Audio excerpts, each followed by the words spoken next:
Hi everyone. ഇംഗ്ലോഡ് നോട്ട്സിൻ്റെ ഏറ്റവും പുതിയ BEGG 172 എന്ന ഈ ഒരു കോഴ്സിൻ്റെ ക്ലാസ്സിലേക്ക് എല്ലാവർക്കും സ്വാഗതം. ഇന്ന് നമ്മൾ ഡിസ്കസ് ചെയ്യാൻ ഉദ്ദേശിക്കുന്നത് ജൂൺ 2025 ചോദിച്ചിട്ടുള്ള ഒരു പ്രധാനപ്പെട്ട ക്വസ്റ്റ്യനാണ് ഇന്ന് നമ്മൾ ഡിസ്കസ് ചെയ്യാൻ ഉദ്ദേശിക്കുന്നത്. അപ്പോൾ നോക്കാം, ക്വസ്റ്റ്യൻ ഇതായിരുന്നു: discuss the different types of derivational prefixes by giving suitable examples. അപ്പോൾ ഇത് ജൂൺ 2025 ചോദിച്ചിട്ടുള്ളൊരു ക്വസ്റ്റ്യനാണ്. അപ്പം നമുക്ക് നോക്കാം എങ്ങനെയാണ് ആൻസർ ചെയ്യേണ്ടത് എന്നുള്ളത്. ഓക്കെ, അപ്പം ഡെറിവേഷണൽ പ്രിഫിക്സസ്. അപ്പോൾ ഇവിടെ നമ്മൾ ആദ്യം മനസ്സിലാക്കണം എന്താണ് പ്രിഫിക്സ് എന്താണെന്ന്. ഓക്കെ, അപ്പം പ്രിഫിക്സ് എന്ന് പറഞ്ഞാൽ പ്രീഫിക്സ് അല്ലേ, മുന്നേ ഫിക്സ് ചെയ്യുന്നതിനെയാണ് നമ്മൾ എന്ത് പറയുന്നത്, അല്ലെങ്കിൽ ബിഗിനിങ്ങിൽ ഫിക്സ് ചെയ്യുന്നതിനെയാണ് നമ്മൾ പ്രിഫിക്സ് എന്ന് പറയുന്നത്. അല്ല, ഇവിടെ നമുക്ക് കാണാം പ്രിഫിക്സ് എന്ന് പറഞ്ഞാൽ ഗ്രൂപ്പ് ഓഫ് ലെറ്റേഴ്സ് ആണ്. അത് നമ്മൾ യൂഷ്വലി വേർഡ്സിൻ്റെ എവിടെയാണ് നമ്മളത് ഫിക്സ് ചെയ്യുന്നത്? ബിഗിനിങ്ങിലാണ് ഫിക്സ് ചെയ്യുന്നത് അല്ലേ. ഇങ്ങനെ ഒരു വേർഡിൻ്റെ ബിഗിനിങ്ങിൽ ഫിക്സ് ചെയ്യുന്ന ഗ്രൂപ്പ് ഓഫ് ലെറ്റേഴ്സിനെയാണ് നമ്മൾ പ്രിഫിക്സ് എന്ന് പറയുന്നത്. ഓക്കെ, അപ്പം എന്താ ഈ ഡെറിവേഷണൽ പ്രിഫിക്സ്? എന്താ നോക്കൂ നിങ്ങൾ. ഡെറിവേഷണൽ പ്രിഫിക്സ് എന്ന് പറഞ്ഞാൽ നമ്മളൊരു വേർഡിൻ്റെ ബിഗിനിങ്ങിലാണ് എന്ത് ചെയ്യുന്നത്? ഫിക്സ് ചെയ്യുന്നത്. ആ ഒരു വേർഡിൻ്റെ ബിഗിനിങ്ങിൽ നമ്മൾ ഫിക്സ് ചെയ്യുന്ന സമയത്ത് ആ വേർഡിൻ്റെ മീനിങ്ങിൽ വ്യത്യാസപ്പെടും. എന്ന് പറഞ്ഞാൽ ഒരു പുതിയ വേർഡാണ് അത് ഫിക്സ് ചെയ്യുന്നതിലൂടെ നമുക്ക് ലഭിക്കുന്നത്.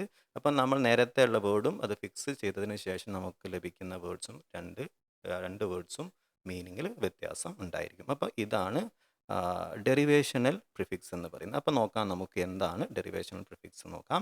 ഡെറിവേഷണൽ prefixes are prefixes added to the beginning of a word to create a new word with changed meaning. അപ്പം ഡെറിവേഷണൽ പ്രിഫിക്സ് നമ്മൾ ആഡ് ചെയ്യുന്ന സമയത്ത്, ഒരു വേർഡിനൊപ്പം നമ്മൾ ഫിക്സ് ചെയ്യുന്ന സമയത്ത് ഒരു പുതിയ വേർഡ് നമുക്ക് ലഭിച്ചിരിക്കും. ആ വേർഡിന് ഡിഫറെൻറ്റ് മീനിങ്ങും ലഭിക്കുന്നതാണ്. അല്ലെങ്കിൽ നേരത്തെ നമ്മൾ ആഡ് ചെയ്യപ്പെട്ട ആ ഒരു വേർഡിൽ നിന്നും പുതിയ വേർഡിന് ഡിഫറെൻ്റ് ആയിട്ടുള്ള മീനിങ് ഉണ്ടായിരിക്കും. Unlike inflectional affixes, derivational prefixes usually alter the meaning of base word but often do not change grammatical category. അപ്പം നമ്മൾ നേരത്തെ പറഞ്ഞിട്ടുണ്ടായിരുന്നു, ഈ പ്രിഫിക്സ് ഡെറിവേഷണൽ പ്രിഫിക്സ് ആഡ് ചെയ്യുന്ന സമയത്ത് ഗ്രമാറ്റിക്കൽ കാറ്റഗറിയിൽ വ്യത്യാസപ്പെടുത്തുന്നില്ല, എന്നാൽ മീനിങ്ങിൽ വ്യത്യാസം ഉണ്ടായിരിക്കും അല്ലേ. അപ്പോൾ ഗ്രമാറ്റിക്കൽ കാറ്റഗറി എന്ന് പറഞ്ഞാൽ വെർബ്, നൗണ്, അഡ്ജക്റ്റീവ്സ്, അഡ്വേർബ്സ്, ഇതൊക്കെയാണ് ഡിഫറെൻറ്റ് ഗ്രമാറ്റിക്കൽ കാറ്റഗറി. അപ്പോൾ ഈ ഒരു പ്രിഫിക്സ് ആഡ് ചെയ്യുന്ന സമയത്ത് നമ്മൾ അഡ്ജക്റ്റീവിൻ്റെ കൂടെയാണ് പ്രിഫിക്സ് ആഡ് ചെയ്തതെങ്കിൽ അഡ്ജക്റ്റീവ്സ് ഒരിക്കലും തന്നെ മറ്റു കാറ്റഗറിയിലേക്ക് മാറില്ല. അത് നൗണോ അല്ലെങ്കിൽ അഡ്വേർബോ ആയിട്ട് മാറുന്നില്ല. അപ്പോൾ ഗ്രമാറ്റിക്കൽ കാറ്റഗറിയിൽ വ്യത്യാസപ്പെടുത്തുന്നില്ല, അതേ സമയത്ത് വേർഡിൻ്റെ മീനിങ്ങിൽ സാധാരണ വ്യത്യാസപ്പെടാറുണ്ട്. അപ്പം ഇങ്ങനെ വ്യത്യാസപ്പെടാൻ വേണ്ടി നമ്മൾ ആഡ് ചെയ്യുന്ന പ്രിഫിക്സുകളെയാണ് ഡെറിവേഷണൽ പ്രിഫിക്സ് എന്ന് പറയുന്നത്. അപ്പോൾ നോക്കാം ഏതൊക്കെയാണ്, what are the different types of derivational prefixes. First one, negative prefixes. These prefixes express negative absence or opposite meaning. അപ്പം ഈ ഒരു പ്രിഫിക്സ് ആഡ് ചെയ്യുന്ന സമയത്ത് നെഗറ്റീവ് എന്നുള്ള മീനിങ് ആയിരിക്കും, അല്ലെങ്കിൽ ആബ്സെൻസ് അല്ലെങ്കിൽ ഓപ്പോസിറ്റ് മീനിങ് ആയിരിക്കും നമുക്ക് ലഭിക്കുന്നത്. അപ്പം ആ പ്രിഫിക്സുകൾ ഏതൊക്കെയാണ് നോക്കൂ. അൺ, അൺ മീൻസ് നോട്ട്, ഓപ്പോസിറ്റ് ഓഫ് എന്നുള്ള മീനിങ് ആണ് ലഭിക്കുന്നത്. ഫോർ എക്സാമ്പിൾ, ഹാപ്പിയുടെ കൂടെ പ്രിഫിക്സ് അൺ ആഡ് ചെയ്യുന്നു, അൺഹാപ്പി. അതുപോലെ തന്നെ കൈൻഡ്, അൺകൈൻഡ്, ഓപ്പോസിറ്റ് മീനിങ് ആണ് ലഭിക്കുന്നത്. എന്നാൽ കാണാം ഇൻ, ഇം, ഇൽ, ഇർ അല്ലേ, ഇതിൻ്റെ മീനിങ് വരുന്നത് നോട്ട് എന്നാണ് മീനിങ് വരുന്നത്. ഇതിൻ്റെ ആഡ് ചെയ്യുന്ന സമയത്ത് നോക്കാം, കംപ്ലീറ്റ് അല്ലേ, കംപ്ലീറ്റ് എന്ന വേർഡിനോടൊപ്പം നമ്മൾ പ്രിഫിക്സ് ആഡ് ചെയ്യാണ്, ഇൻ എന്ന പ്രിഫിക്സ് നമ്മൾ ആഡ് ചെയ്യുന്നു. അപ്പം ഇൻകംപ്ലീറ്റ് അല്ലേ. അപ്പം ഇവിടെ ശ്രദ്ധിക്കുക, വേർഡ് കംപ്ലീറ്റ് ആണ്, അതോടൊപ്പം നമ്മൾ പ്രിഫിക്സ് ആഡ് ചെയ്യുന്നു ഇൻ എന്ന പ്രിഫിക്സ് ആഡ് ചെയ്യുന്ന സമയത്ത് ഇൻകംപ്ലീറ്റ് എന്നൊരു പുതിയ വേർഡ് ലഭിക്കുന്നു. അതിന് ഓപ്പോസിറ്റ് മീനിങ് ആണ് വരുന്നത് അല്ലേ. മറ്റൊന്നാണ് നോൺ മീൻസ് ആബ്സെൻസ് ഓഫ് എന്നാണ് മീനിങ് വരുന്നത് അല്ലേ. അപ്പം സെൻസ് നോക്കും നിങ്ങൾ, നോൺ സെൻസ് അല്ലേ, ആബ്സെൻസ് ആണ് അല്ലേ. അതുപോലെ തന്നെ വയലൻറ്റ്, നോൺ വയലൻറ്റ്. ഡിസ് എന്നുള്ളത് നമുക്ക് ഓപ്പോസിറ്റ് ആണ്, അല്ലെങ്കിൽ ലാക്ക് ഓഫ് എന്നുള്ള മീനിങ് ആണ് വരുന്നത് അല്ലേ. ഓണസ്റ്റ്, ഡിസ്ഓണസ്റ്റ് അല്ലേ, ഓപ്പോസിറ്റ് മീനിങ് ആണ് അല്ലേ. ഓക്കെ, അഗ്രി, ഡിസഗ്രി അല്ലേ, ഓപ്പോസിറ്റ് മീനിങ് ആണ് വരുന്നത്. മറ്റൊന്നാണ് രണ്ടാമത്തെ ഡെറിവേഷണൽ പ്രിഫിക്സ് ആണ്. നോക്കൂ നിങ്ങൾ, റിവേഴ്സറ്റീവ് അല്ലേ. റിവേഴ്സറ്റീവ് മീനിങ് എങ്ങനെയാണ് വരുന്നത്? ദീസ് ഇൻഡിക്കേറ്റ് റിമൂവൽ, റിവേഴ്സൽ, അതുപോലെ തന്നെ അൺഡൂയിങ് ആക്ഷൻ അല്ലെ. റിവേഴ്സ് ആക്ഷനെയാണ്, റിമൂവൽ ആക്ഷനെയാണ് എന്ത് കാണിക്കുന്നത്? ഈ ഒരു റിവേഴ്സറ്റീവ് പ്രിഫിക്സുകൾ കാണിക്കുന്നത്. എക്സാമ്പിൾസ് നോക്കൂ എന്തൊക്കെ. അൺ മീൻസ് നോക്കൂ നിങ്ങൾ, മീൻസ് റിവേഴ്സ് ആൻ ആക്ഷൻ. ഒരു ആക്ഷനെ റിവേഴ്സ് ആയിട്ട് വരുന്നതിനെയാണ് നമ്മൾ അൺ അല്ലേ. എക്സാമ്പിൾ നോക്കൂ, tie, untie, lock, unlock reverse action ആണ്. ഡി നോക്ക് നിങ്ങൾ, ഡി ഇ റിമൂവ് ഓർ റിവേഴ്സ് ആണ് ഇതും കാണിക്കുന്നത്. നോക്ക് നിങ്ങൾ, ഫോറസ്റ്റ്, ഡിഫോറസ്റ്റ്, ആക്ടിവേറ്റ്, ഡീആക്ടിവേറ്റ് അല്ലേ, റിവേഴ്സ് ആക്ഷൻ ആണ്. ഡിസ് നോക്ക് നിങ്ങൾ, വീണ്ടും റിവേഴ്സ് ആണ്, സെപ്പറേറ്റ് ആക്ഷൻ ആണ് ഡിസ്. കണക്ട്, ഡിസ്കണക്ട് അല്ലേ.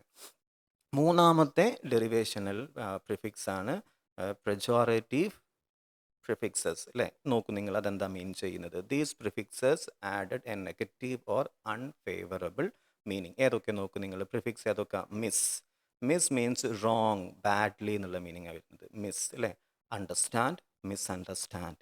ബിഹേവ്, മിസ്ബിഹേവ് അല്ലേ, ബാഡ്ലി, റോങ് ബിഹേവിയർ എന്നുള്ള മീനിങ് വരുന്നത്. മാൽ, മാൽ മീൻസ് നോക്ക് നിങ്ങൾ എന്താ, ബാഡ് ഓർ പുവർ എന്ന മീനിങ് വരുന്നത്.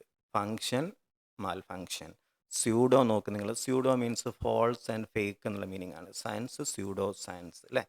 നാലാമത്തെ എക്സാമ്പിൾ ആണ് prefixes of degree or size അല്ലേ. ഇത് എന്തിനാണ് കാണിക്കുന്നത്? ഇത്തരത്തിൽ വരുന്ന പ്രിഫിക്സുകൾ ഇൻഡിക്കേറ്റ്, എമൗണ്ട്, സൈസ്, ഇൻറ്റൻസിറ്റി അല്ലേ, ഇതിനെയാണ് കാണിക്കുന്നത്. എക്സാമ്പിൾസ് നോക്ക് നിങ്ങൾ, ഇൻറ്റൻസിറ്റി, ഡിഗ്രി. എക്സാമ്പിൾ നോക്കുന്ന സമയത്ത് കാര്യങ്ങൾ കുറച്ചും കൂടെ മനസ്സിലാവും. Over, over means too much എന്നുള്ള മീനിങ് വരുന്നത് അല്ലേ. Cook, over cook. Confident, over confident. Too much എന്നുള്ള മീനിങ് ആണ് ഈ ഒരു പ്രിഫിക്സ് ആയിട്ട് വരുന്നത് ഓവർ. അണ്ടർ നോക്കൂ നിങ്ങൾ, under means too little, insufficient എന്നുള്ള മീനിങ് ആണ് വരുന്നത്. Pay, under pay. Developed, under developed അല്ലേ. മറ്റൊന്നാണ് mini, mini means small, mini bus, mini skirt അല്ലേ. മറ്റൊരു പ്രിഫിക്സ് ആണ് സൂപ്പർ, എബവ് ഓർ എക്സസീവ് അല്ലേ. എക്സാമ്പിൾ നോക്കൂ നിങ്ങൾ, സൂപ്പർ ഹ്യൂമൻ, സൂപ്പർ മാർക്കറ്റ്. അഞ്ചാമത്തെ പ്രിഫിക്സ് ആണ് prefixes of time and order. ഇത് എന്തിനാണ് കാണിക്കുന്നത്? സമയത്തിനെയും ഓർഡറിനെയാണ് കാണിക്കുന്നത് അല്ലേ. ഇത് എക്സ്പ്രസ് ചെയ്യുന്ന നോക്കൂ, ടൈം, സീക്വൻസ് ഓർ പൊസിഷൻ അല്ലേ. നോക്കൂ ഏതൊക്കെയാണ് പ്രിഫിക്സ് വരുന്നത്. പ്രീ മീൻസ് ബിഫോർ, ഹിസ്റ്റോറിക്, ഹിസ്റ്റോറിക്കിൻ്റെ കൂടെ പ്രിഫിക്സ് പ്രീ വരുന്ന സമയത്ത് പ്രീ ഹിസ്റ്റോറിക്, പേ, പ്രീപേ അല്ലേ. പോസ്റ്റ് മറ്റൊന്നാണ് നോക്ക് നിങ്ങൾ, ആഫ്റ്റർ എന്നുള്ള മീനിങ് ആണ് പോസ്റ്റ് എന്ന് വരുന്നത്. War, post war. Graduate, post graduate. Ex എന്ന് പറയുന്നത് ഫോമർ എന്നുള്ള മീനിങ് ആണ് വരുന്നത്. പ്രസിഡൻറ്റ്, എക്സ് പ്രസിഡൻറ്റ് അല്ലേ. ആറാമത്താണ് പ്രിഫിക്സസ് ഓഫ് നമ്പർ. ഇത് നമ്പേഴ്സിനെ കാണിക്കുന്നതാണ്, ക്വാണ്ടിറ്റിയെ കാണിക്കുന്നതാണ്, ന്യൂമറിക്കൽ റിലേഷൻസിനെ കാണിക്കുന്നതാണ്. ഏത് ഈ പറയുന്ന പ്രിഫിക്സസ് ഓഫ് നമ്പർ അല്ലേ. എക്സാമ്പിൾ നോക്കൂ, mono, mono means one, mono lingual അല്ലേ. അതുപോലെ തന്നെ മോണോ റെയിൽ. രണ്ടാമത്തത് bi, bi means two, bilingual, bicycle. Tri means three എന്നുള്ള മീനിങ് ആണ്. Triangle, tri colour. Multi means many എന്നുള്ളതാണ് ഈ ഒരു പ്രിഫിക്സ് കാണിക്കുന്നത്. മൾട്ടി നാഷണൽ, മൾട്ടി കൾച്ചറൽ അല്ലേ. ലൊക്കേറ്റീവ് പ്രിഫിക്സസ് ആണ്, ലൊക്കേഷനെ കാണിക്കുന്നത്, പൊസിഷനെ കാണിക്കുന്നത്, ഡയറക്ഷനെ കാണിക്കാനൊക്കെ ഉപയോഗിക്കുന്നതാണ് ലൊക്കേറ്റീവ് പ്രിഫിക്സസ് എന്ന് പറയുന്നത്. എക്സാമ്പിൾസ് നോക്കാം. Sub, sub means under, submarine, വേൻ്റെ കൂടെ സബ് വേ അല്ലേ. ഇൻ്റർ മീൻസ് ബിറ്റ്വീൻ എന്നാണ് അല്ലേ. എന്നാൽ international, inter college. Trans means across എന്ന മീനിങ് ആണ്. Transport, trans continental. ഓക്കെ, അപ്പോൾ ഇത്രയാണ് നമ്മൾ ഈ ഒരു ഡെറിവേഷണൽ പ്രിഫിക്സസ് ആയിട്ട് വരുന്നത്. അപ്പം നോക്കാം, ഡെറിവേഷണൽ പ്രിഫിക്സസ് എന്തിനൊക്കെയാണ് കാണിക്കുന്നത്. Important role in word formation by changing the meaning of base word. They can express negation, reversal, degree, time, number and location. Under these prefixes help, understanding these prefixes help improve vocabulary and word analysis skills. അപ്പം ശ്രദ്ധിക്കുക. അപ്പം ഇത്രയും types of derivational prefixes ആണ് വരുന്നത്. അപ്പം അത് നോക്കുക, എന്താണ് ഡെറിവേഷണൽ പ്രിഫിക്സസ്, അതുപോലെ തന്നെ what are the different types of derivational prefixes. Anyway, now let me stop here. Have a nice day.